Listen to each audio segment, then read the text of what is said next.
What's up, YouTube? Erod212. So we got another collection. Got a call on approximately seven long boxes, and this is what it turned into. What kind of trouble did we get ourselves into this time?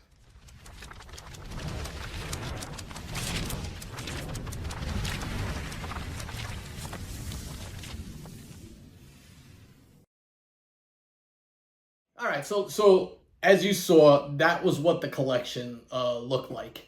He told me initially, a little backstory. He reached out to me and said that he had about 7 or 8 long boxes that he was looking to move. He had collected in the 90s and just was done with the books. It was just taking up too much space. So we previously had made arrangements, but that fell through. And then he reached back out to me and we got together. When I get there, it's more like 16 to 17 long boxes of stuff. And I was like, woof. But it was a lot of 90s. So there was a lot of image books in there and stuff that, Brigade and all of those other books that just don't, if it's not Spawn or certain other books, they don't move. But the thing is that the 90s aren't as much of a direct era as everybody thought they were. There are some books now that 10 years ago or even 7 years ago, people were like, oh my God, that's 90s trash. All you had was the Batman Adventures, and you had your Deadpool and 1 or 2 other books in there, and everything else, everybody, was garbage to them. First Mr. Sinister and books like that. But other than that, people like, trash. Well, that's changed. You know what? That's why I'm always telling you, buy what you love, but don't sleep on modern books. Silver Age is becoming the old golden age where they're becoming scarcer and scarcer. And now your Bronze Age is becoming your silver, and your copper is becoming popular too. So pick up on those moderns now while you can still get them at affordable prices before they blow up on you and you can't find them. But here, let me show you. So like stuff like this, they were full. So this guy was a run collector. So Justice League versus Avengers, iconic George Perez, full set. Infinity Gauntlet, full set. Now these I've been rebagged and bought because I'm pricing everything out, so that's what you're going to see there. But Infinity Gauntlet, full set. Batman Hush, full run. 2 of them. 2 full runs on the Batman Hush. At some point he was telling me he got tired of going to the LCS, so he just used to order directly everything from Midtown. So every week this guy would get deliveries. The last few boxes that he gave me were old boxes that Midtown would send you, so he must have got full orders and then just boom. But he had things like this, which when you look them up, actually, they do very well. This is Danger Girl #1, but this is the Danger Girl Tour Edition signed by J. Scott Campbell and the other artists on this. You had the Danger Girl preview, or this is the gold foiled one. There's a regular one, and this is a gold foil. This is a thing of beauty. This is early J. Scott Campbell when he's crushing it.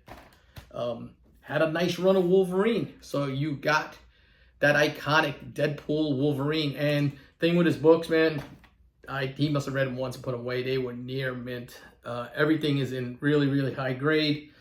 He had Deadpool Wolverine 88. He also had 155, which is that other iconic Deadpool Wolverine cover.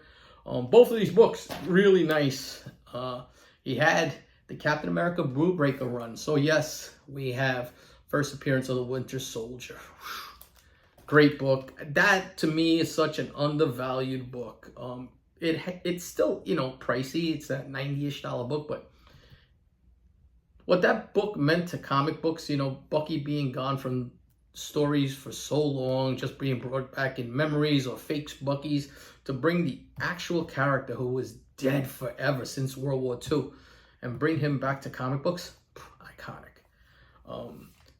Right here, Marvel Zombies, Arthur Sudan on the cover, but this is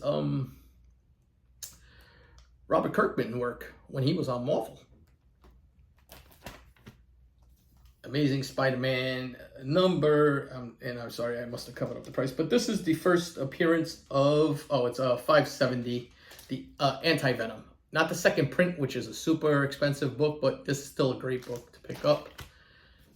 Web of Spider-Man number 118, First Scarlet Spider, Ben Reilly. Adam Hughes goodness right here with that JSA Classics Power Girl cover. Oof. Books like this that, you know what, when you look them up, you find out, you know, Creech number 1, but this is the Greg Capullo variant. Not an easy book to find and carries a premium, and there is a market out there for certain books. Like, I'm going to show you a book now that the book has gotten super hot, and they brought the book back to modern days, and I'm happy to see that. And that's this is Battle Chasers. This is Joe Mad's work right here. Red Monica, first appearance of Red Monica. This is the Chromium wraparound. This thing is friggin' gorgeous. Matter of fact, you know what? You guys have to see this thing.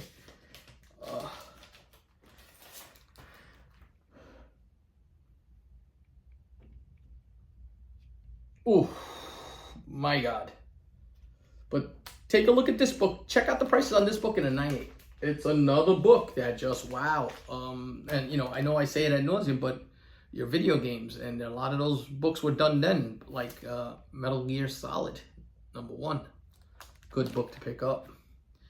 Talking about Red Monica, we had the Red Monica variant right there. That's that pink cover. Joe Mad's little risque back in the day. You know what? But that was the art. You can tell Joe Mad's style by the way he did that choppy kind of. He has a lot of manga influence on his artwork way before a lot of the other big time promotions. At this time, Image was getting huge.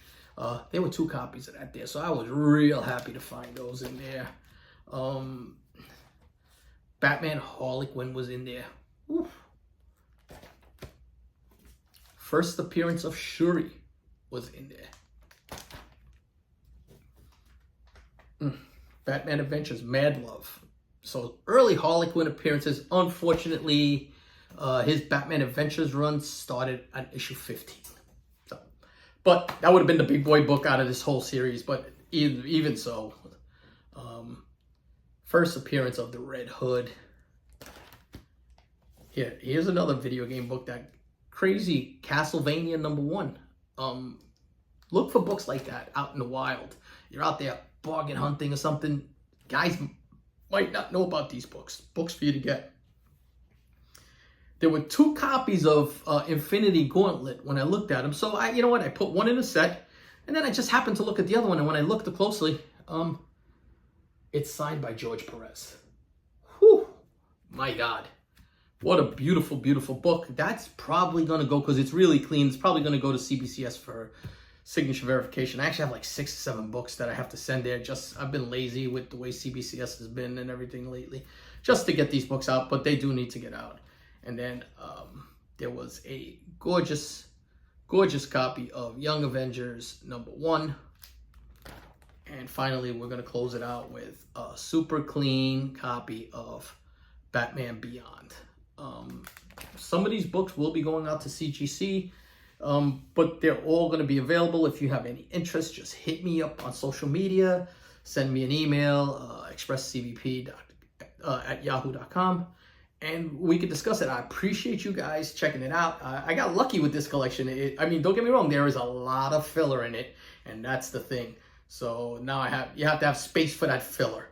We went through 16 boxes. Now there's a lot more good stuff in there. This is the highlight for me, but there's a lot of good $10, $20 books in there that are, make it worth buying the collection. But again, gotta have the space. It's something you have to think about when you're buying collections like this. Gotta have the space, gotta have the means to move these books, and it's time consuming. You know, bagging, boarding, pricing, and everything else. That's the tedious part of the hobby that people don't see. But yeah, enough of that rant. Thank you guys for watching. Let me know how you think I did on this. And until the next one, peace.